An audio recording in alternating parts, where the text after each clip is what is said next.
అసలు నా ప్రాబ్లం ఏంటంటే ఒక వ్యక్తి 10 సంవత్సరాల నుంచి నేను ప్రేమిస్తున్నా అని చెప్పేసి నాకు టార్చర్ చూపిస్తున్నాడు ప్రతిరోజు. వాడు నేను చెప్పిన ప్రతిసారి ఇంకా ఇంట్రెస్ట్ చూపిస్తున్నాడు నా మీద. నిద్ర లేని రాత్రులు గడిచినాయి సార్. ఇన్ని రోజులు నేను ఎలా ఉన్నానో నాకు తెలియదు. ఇప్పటికీ ఒంటరిగానే ఉంటున్నాను. అప్పుడు మా ఆఫీస్లో ఒక అమ్మాయి జాయిన్ అయ్యారు. చాలా అందంగా ఉంటుంది, టాప్ టు బాటమ్. నాకు చాలా అట్రాక్ట్ అయ్యాను ఆ అమ్మాయికి.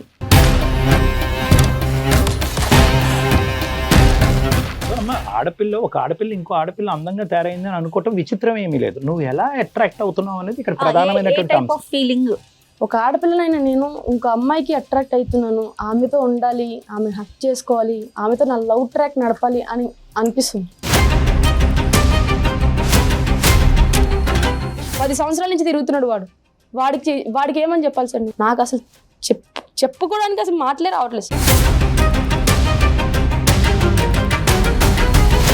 ఈ అమ్మాయికి నువ్వు 10 సంవత్సరాలు బట్టి వెంటబడుతున్నావు, కానీ ఆ అమ్మాయికి అటువంటి ఇంట్రెస్ట్ లేదని చెప్పి 100 సార్లు నానా రకాలుగా చెప్పి పోలీస్ స్టేషన్కి తప్ప అందరి ద్వారా నీకు చెప్పించడం జరిగినా కూడా నువ్వు అమ్మాయిని వదలట్లేదంట. అంటే బయట అబ్బాయిలాగా నార్మల్ గా ఏది ఒక నెల ఒక అమ్మాయిని లవ్ చేసినట్టు నేను లవ్ చేస్తే వదిలేవాడిని సార్. నాకు 14 సంవత్సరాలు ఉన్నప్పటి నుంచి ఆ అమ్మాయిని చూస్తున్నాను. ఆ అమ్మాయి బిహేవియర్ అన్ని తెలుసు. నేను అమ్మాయిని శారీరకంగా లవ్ చేసినట్టయితే అసలు నేను అమ్మాయిని ఎప్పుడు వదిలేసేవాడిని సార్.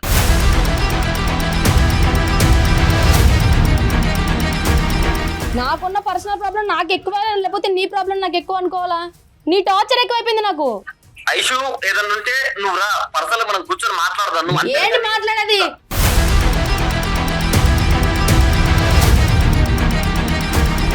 నాకు నీ మీదనే కాదు, నీ చుట్టూ ఉన్న అబ్బాయిల మీద, నాకు ఎవ్వరి మీద కూడా ఎటువంటి ఫీలింగ్ లేదు. నాకు అబ్బాయిల మీదనే ఫీలింగ్ లేదు. ఐషు నేను నా చెవులో పూలు పెట్టుకుని ఏం లేదు, కామెడీ చేయకు సార్. ఒకటి సార్, మీరు ఏదైనా చేయండి సార్, కానీ నాకైతే న్యాయం చేయండి. నాకైతే ఆ అమ్మాయి కావాలి సార్. ఆ అమ్మాయిని ఖచ్చితంగా నేను పెళ్లి చేసుకోవాలి సార్.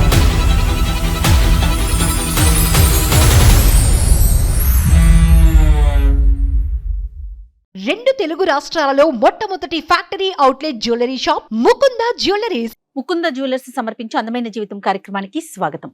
నమస్తే కళ్యాణ్ గారు. 10 ఏళ్ల నుంచి ఒక అబ్బాయి తన వెంటబడుతున్నాడు. అయినా ఈ అమ్మాయి రిజెక్ట్ చేస్తోంది. రీజన్స్ ఏంటో నాకు అర్థం కాలేదు. నేను పేరెంట్స్ సైడా ఇటో అటో ఏదన్నా అయి ఉండొచ్చు అని నేను ఎక్స్పెక్ట్ చేశాను. బట్ తను అయితే స్టూడియోకి వచ్చి మీ ముందు కూర్చొని మాట్లాడటానికి విల్లింగ్ గా ఉంది. పిలిచేద్దామండి. తప్పకుండా. ఐశ్వర్య రండి.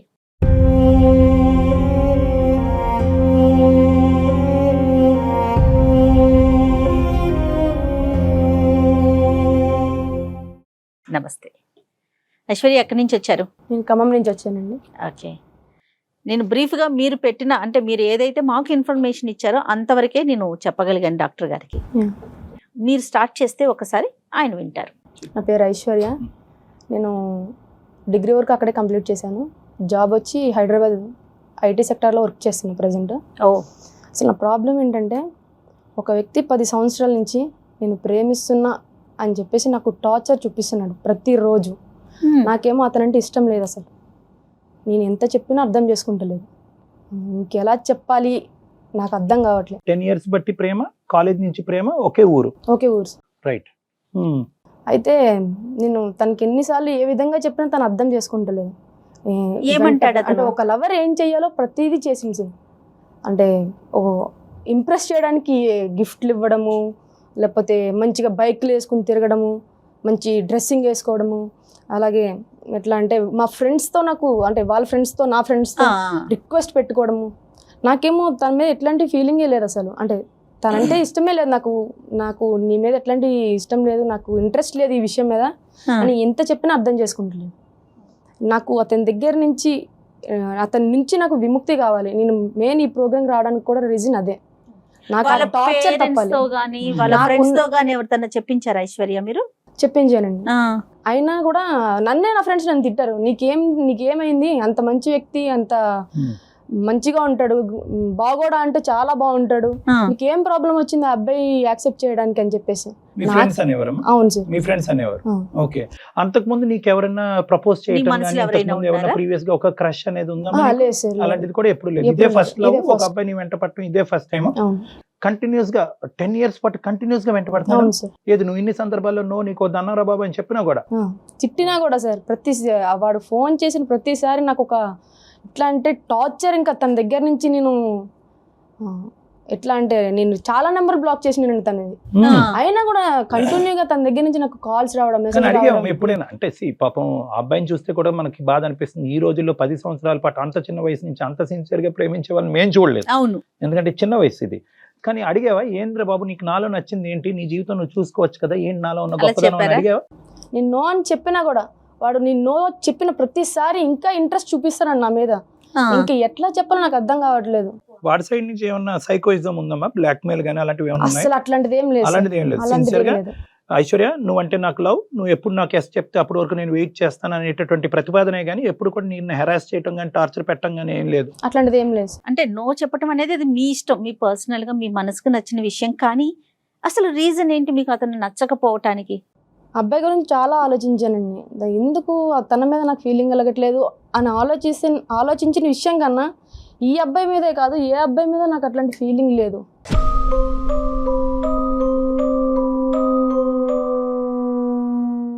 ఏ అబ్బాయిని నేను అట్లా ట్రీట్ చేయలేకపోయినా, ఎవరితో ఓపెన్గా మాట్లాడలేకపోయినాను.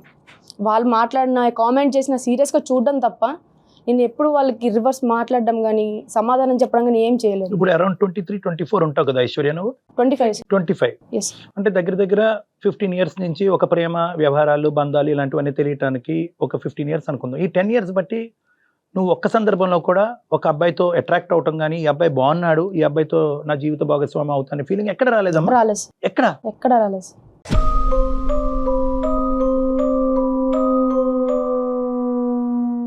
అంటే నేను ఈ అబ్బాయి విషయంలో ఇలా చేస్తానన్నా, లేకపోతే చెప్పినా కదా సార్, ఎవరి మీద నాకు అట్లాంటి ఫీలింగ్ రాలేదు, ఎక్కడ లేదు.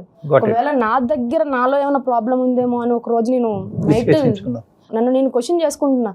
నన్ను నేను ప్రశ్నించుకున్న తర్వాత నేను ఎప్పుడైతే హైదరాబాద్ వచ్చి జాబ్ చేస్తున్నానో అప్పుడు మా ఆఫీస్లో ఒక అమ్మాయి జాయిన్ అయ్యారు.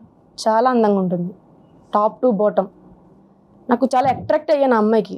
ఎందుకో తెలియదు, నాకు అమ్మాయి అంటే ఇంట్రెస్ట్ ఎక్కువ అయిపోయింది. తనతో మాట్లాడాలి, తన పక్కనే ఉండాలి ఇట్లా అనిపించింది. అప్పుడు అనుకున్నా ఇది కూడా తప్పే. అంటే ఇప్పుడు ఉన్న సొసైటీ విషయం తీసుకుంటే, సొసైటీ విషయంలో ఇప్పుడు నేను చేసే తప్పు ఇది కరెక్టా కాదా? నన్ను నేను అంటే ఎన్నో నిద్రలేని రాత్రులు గడిపినాను. నాకు అర్థం కాలేదు అసలు.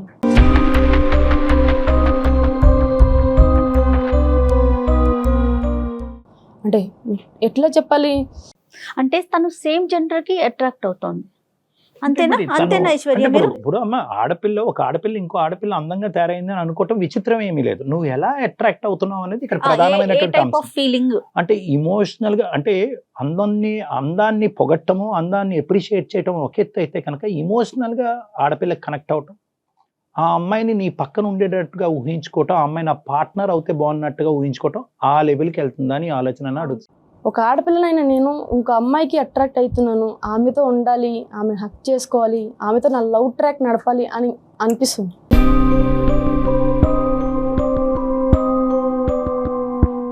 ఎందుకలా అనిపిస్తుంది అంటే అది నాలో ప్రాబ్లం. ఈ ఫీలింగ్ ఇది కరెక్టా కాదా అనేది నేను చాలా వెబ్సైట్స్ కానీ ఏమైనా ఉంటుంది అన్నిట్లోనే చెక్ చేసుకున్నాను సార్. చాలా మంది ఉన్నారు. ఈ అమ్మాయి గురించి చెప్పమ్మా. ఇప్పుడు నువ్వు అందంగా కనిపించినటువంటి ఈ అమ్మాయి దగ్గరికి వెళ్ళటం కానీ, మాట్లాడటం కానీ, నీ యొక్క భావాన్ని ఆవిడకి ఎక్స్ప్రెస్ చేసుకోవటం ఎప్పుడైనా జరిగింది? అంటే నా వైపు నేను ఎంత చేయాలో అంత చేస్తున్నాను, వాళ్ళు ఎట్లా తీసుకుంటున్నారనే నాకు తెలియదు. కానీ నా ఫీలింగ్ అయితే నేను ఎక్స్ప్రెస్ చేయడం అయితే చేస్తున్నాను సార్. చేశారా? చేశాను సార్.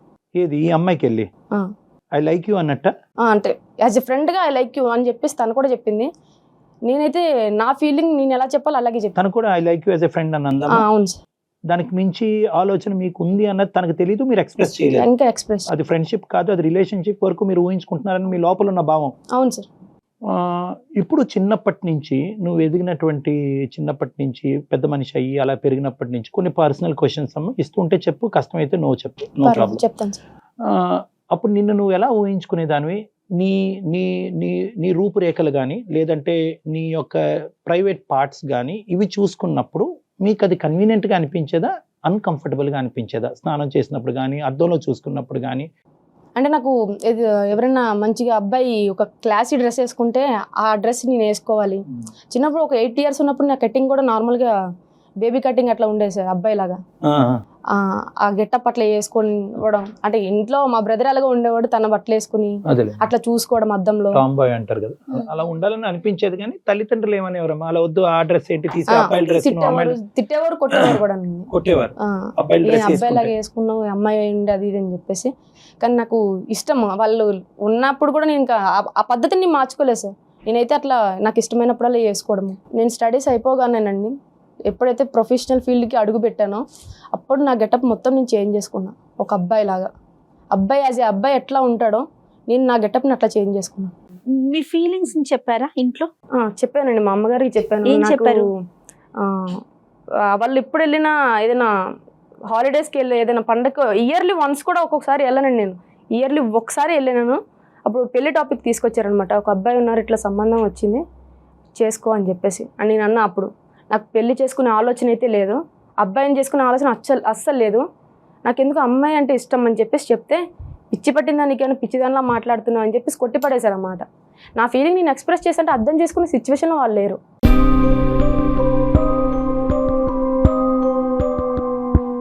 సరే, ఇంతవరకు అర్థమైంది అన్న. ఇప్పుడు 2 సందిగ్ధ పరిస్థితులు, నువ్వు వచ్చినటువంటి రీజన్ మేమేమనుకున్నాం అంటే వాస్తవానికి అనవసరంగా, అంటే యూజువల్గా టిపికల్గా జయ గారు నేను చేసేటటువంటి కేసుల్లో ఏంటంటే ఒకడు ఎవడో వెంటబడుతున్నాడు, అరెస్ట్ చేస్తున్నాడు, వాడి నుంచి నాకు విముక్తి కలిగించండి, ఆ కేసు అనుకున్నాం మేము. ఇది అలా లేదు. ఇప్పుడు 2 సమస్యలు తీసుకొచ్చి మాకు పెట్టావు. Correct me if I'm wrong. ఒకటి, ఈ అబ్బాయి ఇలా వెంటపడేటటువంటి జిగురులాగా 10 సంవత్సరాలు పట్టి వెంటపడి నిన్ను బాధ పెట్టి ఆ అబ్బాయి జీవితాన్ని పాడు చేసుకుని శుభ్రంగా ఎంత మంచి అమ్మాయి వచ్చి ఉండేది ఈ పాటికి ఆ అబ్బాయికి, ఇది తెలియకుండా ఇది చెప్పవలసినటువంటి బాధ్యత నీ మీద లేదా? చెప్పావా? సరే, ఆ ఫీలింగ్ నాలో ఉందని నేనే కన్ఫ్యూజన్ లో ఉంది. అంటే ఈ ఫీలింగ్ నేను ఫీల్ అవుతున్నాను, దానివల్ల నేను ఎంత సఫర్ అవుతున్నాను నాకు తెలుసు. ఒకటి ఏంటంటే, ఇటువంటి సందిగ్ధంలో ఉండే ఆడపిల్లలు, అబ్బాయిలు అయితే కనుక మాకు అమ్మాయిలా ఉండాలని, అమ్మాయిలు ఏమో వచ్చి అబ్బాయిలా ఉండాలని రకరకాలు ఉంటాయి. బేసిక్లీ నేను ఏమంటానంటే, దీన్నే మనం LGBTQ ప్రిన్సిపల్ అని అంటూ ఉంటాం. జెండర్ అంటే నేను మగాడినా ఆడదాన్న, అది జెండర్, అది పుట్టుకతో నిర్ణయించబడుతుంది. అది శరీర అవయవాలు బట్టి, ప్రైవేట్ పార్ట్స్ బట్టి అది నిర్ణయం చేసుకోవటం జరుగుతూ ఉంటుంది. ఇంకోటి ఏంటంటే సెక్షువాలిటీ, అంటే నేను ఎవరికి అట్రాక్ట్ అవుతున్నాను, నేను అబ్బాయినే కానీ నేను అమ్మాయికి అట్రాక్ట్ అవుతున్నానా, అబ్బాయికి అట్రాక్ట్ అవుతున్నానా, ఇది యూజువల్గా హార్మోనల్ ప్రభావం వల్ల ఒక వయసు వచ్చాక తేలుతుంది. కానీ ఇది ఖచ్చితంగా ఒక హార్మోన్ టెస్ట్ చేయటం వల్ల తెలియదు. ఇది ఒక ఫీలింగ్, ఒక ఇంటర్నల్ మైండ్కి సంబంధించినటువంటి ఒక ఫీలింగ్. ఆ అమ్మాయి ఈ రోజు ఇంత సందిగ్ధ పరిస్థితిలో మన దగ్గరికి ఎందుకు వచ్చిందంటే కనుక, ఆ అమ్మాయికి ఎవరికి చెప్పుకోలేకపోతుంది. చెప్తే కనుక అందరూ హాస్యాస్పదం చేస్తున్నారు, ఏంటి నవ్వుతున్నారు, ఏంటి పిచ్చా నీకేం ప్రాబ్లం వచ్చిందని. అమ్మా ఐశ్వర్య, 2 ప్రశ్నలు అంటే మాకు క్లారిటీ రావటం గురించి. ఆ అబ్బాయికి చెప్పలేదు కాబట్టి మీ ద్వారా చెప్పడానికి ఇక్కడికి వచ్చానని అంటున్నావా, లేదంటే నేను ఎవరు అనే ప్రశ్న వెతుక్కుంటూ మీ దగ్గరికి వచ్చాను అంటున్నావా? 2 సార్. 2. ఏది పెద్దది? నేను ఎవరు అనేది నాకు మెయిన్ థింగ్ సార్. అది ఇప్పుడు నేను ఒక అమ్మాయిలో పుట్టి నాకు అమ్మాయి మీద ఫీలింగ్స్ కలుగుతున్నాయంటే అది నా జన్మతః వచ్చింది. నేను చేసుకున్న తప్పు కాదు సార్, అది నేను చేసిన తప్పు కాదు అది అస్సలు. అలా నాకు రావడం, నేను దాన్ని ఎక్స్ప్రెస్ చేసుకోలేకపోతున్నాను, ఎవరికి చెప్పుకోలేకపోతున్నాను. దానివల్ల నేను ఎంత టార్చర్ అనుభవిస్తున్నానో నాకే తెలుసు.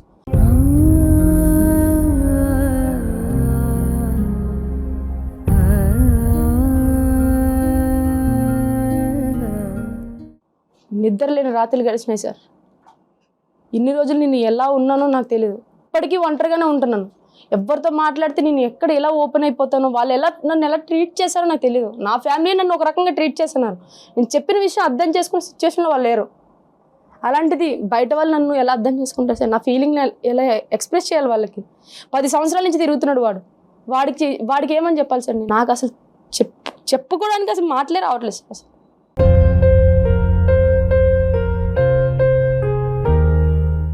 నాకున్నాయి 2 మీరు అడిగినట్టు 2 ఉన్నాయి సార్. నాకు వాడి దగ్గర నుంచి విముక్తి కావాలి. ఇంకోటి నేనేంటి అనేది నాకు క్లారిటీ కావాలి. దానికోసమే నేను ఈ ప్రోగ్రామ్కి వచ్చాను. వాడి దగ్గర నుంచి విముక్తి పెద్ద కష్టం కాదమ్మా. ఈ బ్రేకింగ్ న్యూస్ చెప్తే 2 నిమిషాల్లో చట్టబట్ట వేసుకుని పారిపోతాడు వాడు, అదైతే క్లియర్. అందుగురించే మాకు అనిపించేది ఏంటంటే, వాడిని అనవసరంగా ట్రబుల్ చేసామేమో అని అనిపిస్తుంది. నా బాధ నేను చెప్తున్నాను, నా కడుపులో బాధ. నువ్వు చెప్పుకోలేకపోవటం అనేటటువంటిది వేరే విషయం, ఎందుకు చెప్పుకోలేకపోయినది వేరే.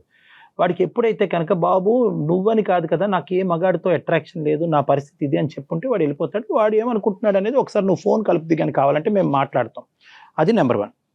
నెంబర్ 2, నీ ఇష్యూ అంటావమ్మా, అది బయలాజికల్గా లోపల నుంచి వచ్చేటటువంటి ఒక మార్పు. ఇందాక నువ్వు జన్మ తరహా అన్నావు చూడు, పుట్టుకతో వచ్చినటువంటి ఒక వ్యవహారం, ఒక హార్మోనల్ ప్రభావం, ఒక బయలాజికల్ నీడ్ అనేటటువంటి సంస్థలో మనం లేము ఈరోజు. కాబట్టి అది కొద్ది కాంప్లెక్స్, కాబట్టి దానికి ఏం చేయాలి అనే తర్వాత మాట్లాడదాం.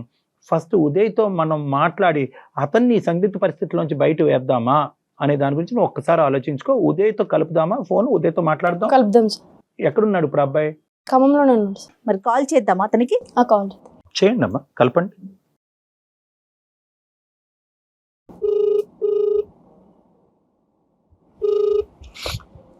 హలో ఐషు, నేనే కాల్ చేసింది. చెప్పవే ఐషు, చాలా రోజులకి. ఎక్కడ ఐషు? నేను నీకు ఒక క్లారిటీ ఇద్దామని చెప్పేసి, నీ నుంచి నాకు విముక్తి కావాలని చెప్పేసి సుమన్ టీవీలో వచ్చే అందమైన జీవితం అనే ప్రోగ్రామ్కి వచ్చాను నేను. ఐషు, ఏం మాట్లాడుతున్నావే నువ్వు? జోక్ తర్వాత కానీ ఎక్కడున్నావు చెప్పు. నేను నిజం చెప్తున్నాను, నేను ఇక్కడే ఉన్నాను. డాక్టర్ గారితో నీకు ఒక క్లారిటీ ఇప్పిద్దామని నేను కాల్ చేసిన. డాక్టర్ గారు ఉన్నారు, ఒకసారి డాక్టర్ గారితో మాట్లాడు. ఐషు ఐషు ఐషు, హలో బాబు, ఎవరు పేరు? ఉదయ్. ఉదయ్ సార్ ఉదయం సార్, చెప్పండి సార్. ఎవరు? తమ్ముడు, good morning. Good morning sir. ఎవరు? ఏంటి సంగతులు? చెప్పాలండి, మీరు ఎవరు ఇంతకి? నేను ఒక డాక్టర్ని, నా పక్కన జయ గారు అని ఉన్నారు, ఒక సీనియర్ యాంకర్ గారు. మేము అందమైన జీవితం అనే కార్యక్రమం నుంచి మాట్లాడుతున్నాము. సార్ నిజమేనా సార్, లేకపోతే అమ్మాయి ఏమన్నా జోక్? లేదు ఆ అమ్మాయి జోక్ వేసినా మాకు అంత ఓపిక లేదులే కానీ, సార్ చెప్పండి సార్. ఇప్పుడు మేము ఒక పని మీద చేసాం నీకు. ఓకే, పని ఇంపార్టెంట్, నేను ఎవరు అన్నది కాదు. సార్ చెప్పండి. సో కొద్దిగా సీరియస్ గా ఒక 2 నిమిషాలు ఫ్రీగానే ఉన్నావా? చెప్పండి సార్, ఫ్రీగానే ఉన్నా.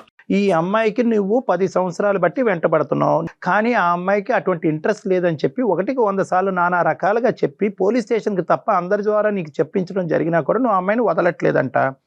ఏంటి నేను ఆ అమ్మాయిని అంటే బయట అబ్బాయిలాగా నార్మల్ గా ఏది ఒక నెల ఒక అమ్మాయిని లవ్ చేసినట్టు నేను లవ్ చేస్తే వదిలేవాడిని సార్. 14 సంవత్సరాల నుంచి సార్, 14 అంటే నాకు 14 సంవత్సరాలు ఉన్నప్పటి నుంచి ఆ అమ్మాయిని చూస్తున్నాను. ఆ అమ్మాయి బిహేవియర్ అన్ని తెలుసు. తర్వాత ఆ అమ్మాయి ఎట్లుంటది ఏంటి అనేది ఆ అమ్మాయి మనసులో లవ్ చేశాను తప్ప నేను అమ్మాయిని శారీరకంగా లవ్ చేసినట్టయితే అసలు నేను అమ్మాయిని ఎప్పుడు వదిలేసేవాను సార్. నేను ఇప్పుడు వదలమంటే ఎలా వదులుతాను సార్? ఆ అమ్మాయి మా పెదనాంతో చెప్పిస్తాను, వాళ్ళతో చెప్పిస్తా, వీళ్ళతో చెప్పిస్తాను, నన్ను వదిలేయి, నన్ను ఎందుకు రాయబడి పడుతున్నావు పిచ్చోడు అది నన్ను అంటుంది సార్. కరెక్టే ఉదయ్, నువ్వు లవ్ చేయటం కాదు కదా, అవతల వ్యక్తి నుంచి కూడా ఉండాలి కదా సేమ్. నువ్వంటే నాకు వద్దు అని మొదటి నుంచి ఈ అమ్మాయి అంటుంది. ఎక్కడ నిన్ను డైలమాలోని కన్ఫ్యూజన్ లో పెట్టలేదు. కొంత దూరం ప్రయాణం చేసిన తర్వాత నువ్వు గుడ్ బై అని చెప్పినటువంటి అమ్మాయి కాదు. నీ ప్రేమ ఎంత స్వచ్ఛమైందో ఆ అమ్మాయి ఒపీనియన్ కూడా అంత స్వచ్ఛమైంది. క్లియర్ గా ఉంది కదా. అమ్మాయి ఎక్కడ నీతో డ్రామా ఆడలేదు.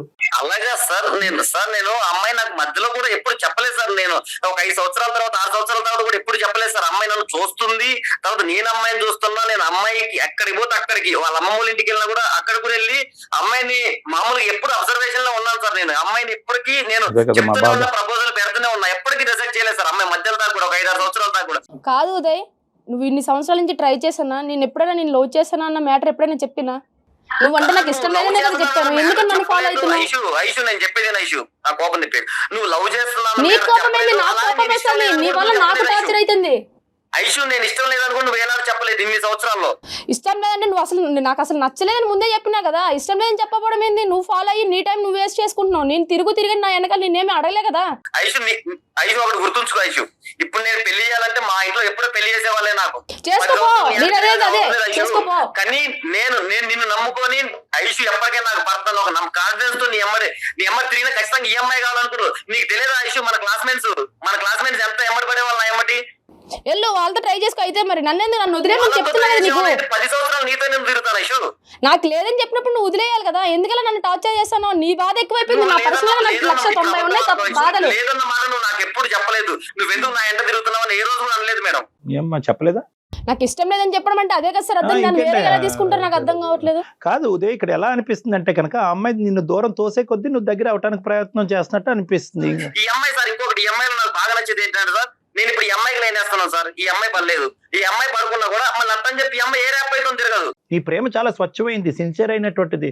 కానీ ఇక్కడ ఉండేటటువంటి సమస్యలో ఇంకొక యాంగిల్ కూడా ఉంది. ఆ అమ్మాయి ఇప్పుడు వచ్చి నీకు చెప్పలేదు, చెప్పలేకపోయింది ఆ అమ్మాయి. ఇప్పుడు ఆ యాంగిల్ గురించి ఇప్పుడు ఆ అమ్మాయిని మేము చెప్పమంటాం. అది విన్న తర్వాత నువ్వేమంటావో ఒకసారి ఆలోచించుకో. అరే ఏం మాట్లాడుతున్నావురా? నాకున్న పర్సనల్ ప్రాబ్లం నాకు ఎక్కువ, లేకపోతే నీ ప్రాబ్లం నాకు ఎక్కువ అనుకోవాలా? నీ టార్చర్ ఎక్కువైపోయింది. నాకు నీ నుంచి విముక్తి కావాలని చెప్పేసి నేను ఈ ప్రోగ్రామ్కి వచ్చింది. ఐషు ఏదన్నా ఉంటే నువ్వు రా, పర్సనల్ మనం కూర్చొని మాట్లాడదాం. ఏంటి మాట్లాడేది? నాకు అసలు అయ్యో. నేను చూడాలంటేనే చిరాకు వస్తుంది నువ్వు చేసిన ప్రవర్తనకి. నేను ముందు నుంచే చెప్తున్నా నాకు నచ్చలేదు, నాకు వద్దని చెప్తున్నప్పుడు నీ పని నువ్వు చూసుకో. ఎందుకలా నాకు టార్చర్ చేసిన ప్రతిరోజు ఫోన్లు కాళ్ళు మెసేజ్లు ఏంటి అన్ని నాకు? ఒకసారి డాక్టర్ గారికి ఏంటి ఇష్యూ? లేదా నేను ఇక్కడే ఉన్నావు, అందరూ స్పీకర్లోనే ఉన్నావు కానీ ఉదయ్ ఒక్క నిమిషం ఆగు. సార్ ఒకటి సార్, మీరు ఏదైనా చేయండి సార్, కానీ నాకైతే న్యాయం చేయండి. నాకైతే ఆ అమ్మాయి కావాలి సార్. ఆ అమ్మాయిని ఖచ్చితంగా నేను పెళ్లి చేసుకోవాలి సార్. నువ్వెక్కడ దొరికావయ్యా బాబు? నువ్వు అది కాదు, నువ్వు ఒక మాట ఆ అమ్మాయి అంది ఇక్కడ, ఏంటి నీ పర్సనల్ ప్రాబ్లం, నీ పర్సనల్ ప్రాబ్లం నా పర్సనల్ ప్రాబ్లం కూడా అన్నట్టు అడగాలి. ఫస్ట్ అడుగు ఆ మాట, ఏంటి తన పర్సనల్ ప్రాబ్లం అని అడుగు. అది తెలుసుకో ముందు. సార్ దానికి నేను అగ్రీ సార్. ఐషు చెప్పు. ఐషు నీ పర్సనల్ ప్రాబ్లం ఏంటో చెప్పు ఐషు. ఇద్దరు సొల్యూషన్ అంటే నేను కూడా ఖచ్చితంగా ఇద్దరం కలిసే చేద్దాం ఐషు. నీకు ఆ క్లారిటీ ఇవ్వడానికి నేను ఈ ప్రోగ్రామ్కి వచ్చాను. అసలు నా పర్సనల్ ప్రాబ్లం ఏంటి అంటే, నాకు నీ మీదనే కాదు నీ చుట్టూ ఉన్న అబ్బాయిల మీద, నాకు ఎవ్వరి మీద కూడా ఎటువంటి ఫీలింగ్ లేదు. నాకు అబ్బాయిల మీదనే ఫీలింగ్ లేదు.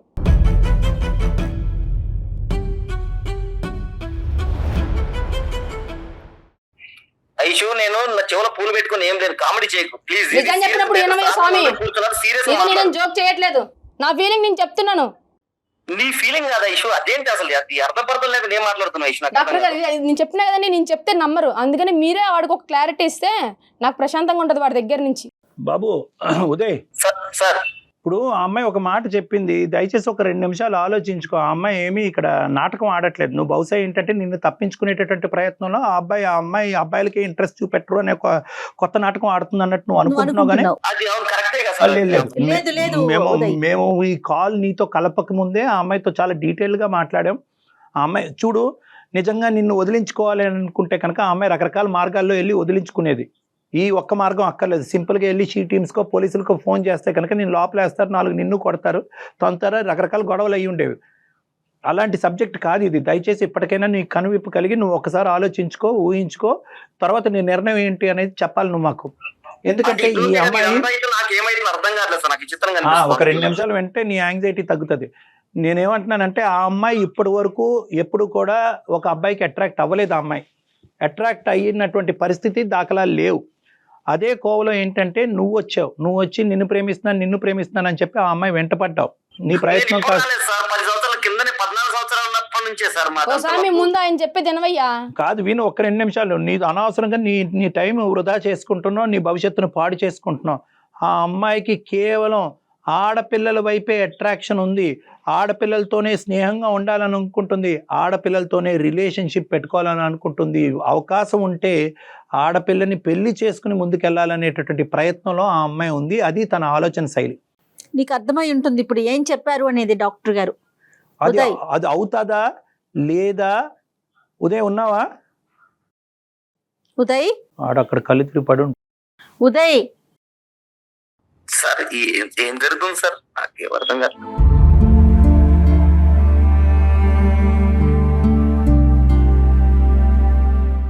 ఇది నిజం, ఇది వాస్తవం. ఇది నీకు వినటానికి ఇంత కష్టంగా అనిపించినప్పుడు ఆ అమ్మాయి ఫస్ట్ టైం తన లైఫ్లో ఇది రియలైజ్ అయ్యి ఇందులోంచి నేను ఎలా గట్టెక్కాలి, నేను ఎవరిని అనేటటువంటి రకరకాల ప్రశ్నలు వెతుక్కుంటూ ఈరోజు మా ఎదురుగుంటూ కూర్చుని ఈ సందిగ్ధ పరిస్థితుల్లో మీరు ఒక సమస్యకి పరిష్కారం చెప్పకపోతే కనుక నేను సూసైడ్ చేసుకుంటాను, కానీ దానికంటే ముందు నా వెంట పడేటటువంటి ఈ అబ్బాయికి అసలైనటువంటి వాస్తవాలు మీ ద్వారా తేల్చుకుని అతని దగ్గర నుంచి నేను దూరం పడితే కనుక ఆ తర్వాత నా సంగతి ఏంటో తేల్చండి అని చెప్తుంది అనమాట. అది ఈ రోజు ఉన్న పరిస్థితి.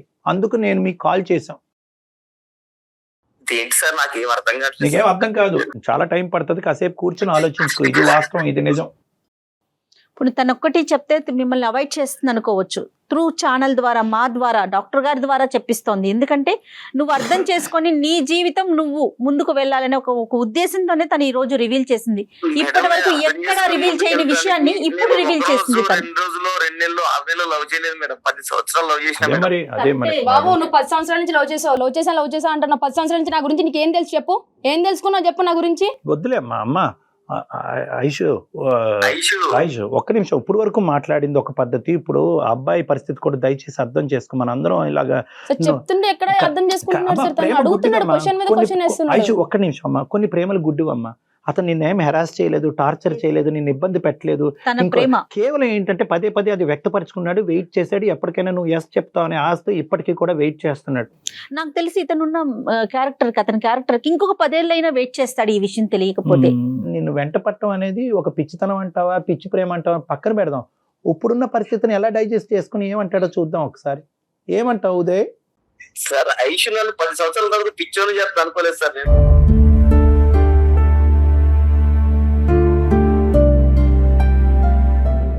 కాదు, ప్రేమించావు నాన్న, కాదనట్లేదు. ఇప్పుడు ఏం చేద్దాం చెప్పు. నేను కూడా ఐషు తెలుసు సార్, నేను చాలా పాజిటివ్ వేస్ లోనే వెళ్తాను సార్. పాజిటివ్ గా ఉంటాను నేను ఐషు విషయంలో, కానీ ఎక్కడ ఏ విషయంలో పాజిటివ్ ఉంటాను. కానీ ఇంత నెగిటివ్ మ్యాటర్ నాకు ఇంత లేట్ చెప్పడం వల్ల నేను చాలా కోలుకోలేకపోతున్నాను సార్. నువ్వు విన్నది నిజమే. దీని గురించి ప్రత్యేకమైన విశ్లేషణ అక్కర్లేదు. ఐషు కోసం 10 సంవత్సరాలు వెయిట్ చేశాను సార్. వెయిట్ చేసిన తర్వాత డైరెక్ట్ ఇలా బాంబు పేల్చినట్టు నాకు ఇలా సడన్ గుండె పోయిన మాట చెప్పేశారు. నువ్వు ఇష్టం లేదు ఉదయ్, నేను ఏరే అబ్బాయిని పెళ్లి చేసుకుంటానంటే నేను ఒప్పుకోపోతుంది సార్. లేదు ఉదయ్, మా ఇంట్లో వాళ్ళ సంబంధం చూసిన అబ్బాయిని పెళ్లి చేసుకుంటా అంటే ఒప్పుకోపోతుంది సార్. ఇదేంటి సార్ విచిత్రంగా, నేను ఇంకొక అమ్మాయిని పెళ్లి చేసుకుంటా అంటే నేను ఒప్పుకోకపోవడానికి ఏముంది సార్? ఇక్కడ నాకేం అర్థం కావట్లేదు. అది అందరికీ కన్ఫ్యూజన్. మీరే చెప్పండి సార్, నాకు మైండ్ పని చేయట్లేదు, ఏం చేయాలో మీరే చెప్పండి సార్. ఉదయ్, ఇక్కడ ఏంటంటే నాన్న, ఇక్కడ మేము నీకు సానుభూతి చూపెట్టడం తప్ప ఏమీ చేయలేము నాన్న. I'm sorry. ఎందుకంటే నీకు చాలా దారులు కనిపించింది ఇందులోంచి బయటపడటానికి. చాలా రకరకాలుగా అమ్మాయి చెప్పింది నువ్వు నాకు వద్దు అని చెప్పి. అప్పుడే వెళ్ళిపోయి ఉంటే కనుక నీకంటూ ఇంకో మంచి అమ్మాయి దొరుకుండేది. ఉద్యోగరీత్యా ఒక ప్రయత్నం చేసి నీ జీవితంలో నువ్వు సెటిల్ అయ్యి ఉండేవాడు. వాల్యుబుల్, చాలా విలువైనటువంటి 10 years వేస్ట్ అయింది. అది నాకు చాలా బాధగా ఉంది. ఆ బాధ తప్ప నేను ఇంకేమీ చేయలేం. నువ్వు ఏదన్నా చేస్తే కనుక ప్లీజ్ ఆ అమ్మాయికి ఇంకో ముళ్ళులాగా నువ్వు ఉండకుండా నీ ప్రేమని ఒక మంచికే త్యాగం చేశాననేటటువంటి ఆలోచనతో, ఒక ఫ్రెండ్లీ విధానంతో ఆ అమ్మాయికి సపోర్ట్ చేసేటటువంటి విధంగా నువ్వు ముందుకు రావాలని నా విజ్ఞప్తి. ఖచ్చితంగా సార్. ఈ 10 సంవత్సరాలు నా టైం వేస్ట్ అయినా ఎలా అయినా నేను దాన్ని అన్నింటి పక్కన పెట్టి ఈ రోజు అమ్మాయి ఏదైతే చేయాలనుకుంటుందో దాన్ని ఖచ్చితంగా నేను సపోర్ట్ చేస్తాను సార్. ఈ అమ్మాయి కోరికలు ఎలాగున్నప్పుడు మనం ఏం చేయలేము సార్. ఖచ్చితంగా నేనైతే అమ్మాయికి సపోర్ట్ చేస్తాను సార్. ఐషు, నా సపోర్ట్ నీకు ఎప్పటికీ ఉంటుంది ఐషు. నేను సార్ వాళ్ళ ముందు చెప్తున్నా, మన తర్వాత నేను ఇబ్బంది పెట్టే ప్రసక్తి కూడా ఏది ఉండదు ఐషు. ఖచ్చితంగా సపోర్ట్ చేస్తాను. Thank you Uday, thank you so much. Thank you Aishu, love you. ఇంకా లవ్ యూ అంటాడు. కాదు ఐషు, ఇప్పుడున్న పరిస్థితుల్లో ఒక ఇష్యూ అయితే మేము రిజాల్వ్ చేసాము. ఇప్పుడు ఏంటంటే ఎవరైతే నీకు పక్కలో బల్లం అంటారో ఏమంటారో నాకు తెలియదు, కానీ కాలంలో ఒక ముళ్ళు అంటారో ఆ ముళ్ళను కాస్త నీకంటూ ఒక చేదోడు వాదోడుగా ఒక సపోర్ట్ కింద ఈ అబ్బాయిని మేము తయారు చేయగలిగాము. నెంబర్ 2, ఇప్పుడు ఈ అంశం గురించి మాట్లాడితే ఇందులో 2 రకాల కేటగిరీస్ ఉంటాయి. ఓకే, ఒకటి హోమోసెక్షువాలిటీ, రెండోది బైసెక్షువాలిటీ. నాకు సేమ్ సెక్స్తోనే ఎక్కువ అనిపిస్తుంది, అంటే ఒక ఆడపిల్లకి ఆడపిల్లతోనే, అబ్బాయితోనే అనిపిస్తుంది. ఈ ఒక విధంగా అంటారు. ఇది ఓన్లీ అట్రాక్షన్ వరకు. కొంతమంది ముందుకు వచ్చి ఏమంటారంటే, నాకు పూర్తిగా నేను అమ్మాయినైనా అబ్బాయిలా మారిపోవాలని అనిపిస్తుంది, నా అవయవాలు, నా గొంతుక, నా రూపురేఖలు అన్నీ మార్చుకోవాలని అనిపిస్తుంది. సో నాకు నువ్వు చెప్పవలసింది ఏంటంటే, నీ బాడీ పార్ట్స్కి నువ్వు ఎలా అయితే ఉన్నావో అది కూడా మార్చుకోవాలనేటటువంటి తపన కోరిక నీకు ఉందా? లేదంటే కేవలం నేను ఎలా అయితే ఉన్నానో అలాగే ఉంటాను, ఒక ఆడపిల్లలాగే ఉంటాను, కానీ ఒక ఆడపిల్ల వైపు అట్రాక్ట్ అవుతున్నాను కాబట్టి ఆడపిల్లని పెళ్లి చేసుకుంటాను, ఒక ఆడపిల్లతో శారీరక పరమైనటువంటి సుఖాన్ని, ప్రయాణాన్ని కొనసాగిస్తాను అనేదా? ఈ రెండిట్లో ఏది? రెండు అనుకుంటున్నాను. రెండు అనుకుంటున్నారు. రెండు అంటే సాధ్యమా కళ్యాణ్ గారు? అమ్మ ఒకటమ్మా, జెండర్ ట్రాన్స్ఫర్మేషన్ అంటే నువ్వు ఆడపిల్లవి కంప్లీట్గా అబ్బాయిలా మారటం అంటే కనుక చాలా పెద్ద ప్రక్రియ. అన్ని హాస్పిటల్స్, అన్ని డాక్టర్స్ ప్రత్యేకంగా మన ఇండియాలో దాన్ని ఏకీభవించరు. దానికి చాలా సర్టిఫికేషన్ ప్రాసెస్ అనేది ఉంటుంది. అంటే ఒక సైకాట్రిస్ట్ సర్టిఫై చేయాలి, ఈ అమ్మాయి నిజంగా ఇలాగే ఆలోచించుకుంటుంది, ఇలాగే ఊహించుకుంటుంది అని చెప్పి ఒక సైకాట్రిస్ట్ సర్టిఫై చేయాలి.